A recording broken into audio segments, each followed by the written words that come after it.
Tell us about the land between as a place to recalibrate your senses. You talked about that in your earlier interview. Why the land between? I've spent most of my life in jobs and sort of vocational pursuits that are always kind of busy and harried, and I've always loved to come back to the rhythms of nature because they're so restorative. The seasons. My wife's from Nova Scotia, so I've learned about the tides, but that's another rhythm of nature. But places where you can get out, and often in a canoe, which adds to the experience. But the beauty of the land between is that you can do what you do and have all the benefits of the big cities and the bustle of the lowland, but then you can just retire at the end of a day to Blue Lake and Rocky Shore, to places like Listening Bay right here. I love this place, and it's, you know, it evokes places way further up on the Shield, and as such, I mean, as a kid or as a teen, I did a lot of canoeing in Algonquin Park and Temagami on rivers running down to James Bay, and eventually up into the Arctic. And those journeys were always a time to kind of recalibrate the senses, to get back in touch with some of the essential rhythms of nature, the migration of caribou, the migration of geese, to know what the moon's doing. And that kind of episodic relationship with nature, where you go back to school or you go back to work for September to spring, but living in the land between, that recalibration can happen daily if you want it to happen.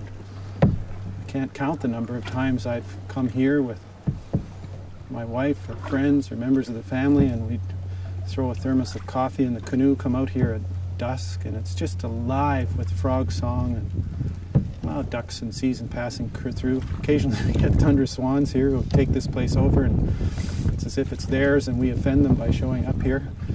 I've never had a tundra swan attack me in the tundra, but here I've come very close to that, which I mean, it's tough for the swan, but totally delightful for the person who encounters them here at this crazily southern latitude. And that opportunity to come and feel, to be part of the rhythms of nature in the land between, is something that gives balance to human enterprise. And it's balance that that is probably one of the most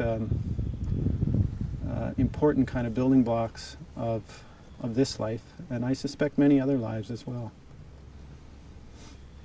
Talk a little bit about the biodiversity that you see and experience here. I don't think you learn anything while you're sitting in the kind of fat, comfortable middle of what you know or wherever you are. So if you go to the lowland or you go to the Shield, you encounter a certain constellation of plants and animals, of experiences. And if you go to the lowland, same thing happens. Rich, wonderful, full. But it's at those edge places where you get the crossover. And as such, I mean, the tundra swan, now it's a migrant passing through, but here you get species, you get Carolinian species creeping up in here into eastern Ontario, and you have patently boreal species like, I mean, there are black spruce in the woods here, which you can follow to the edge of their terrain right at the taiga.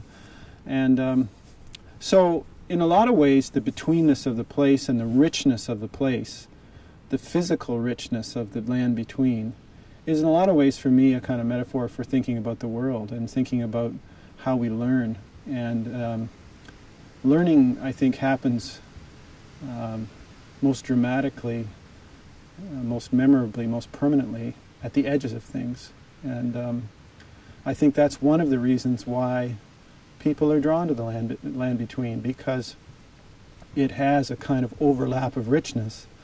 And I don't have the facts and figures, but I do know that people who study diversity, I think they've shown that the land between is a kind of zone or pocket. I mean, it's an ecotone between the lowland and the shield, I guess, but it's also a particular pocket of enriched biodiversity that I read as a kind of just as a citizen naturalist, as a something that ends up as a kind of a sense, a feel about the sort of natural richness of the place.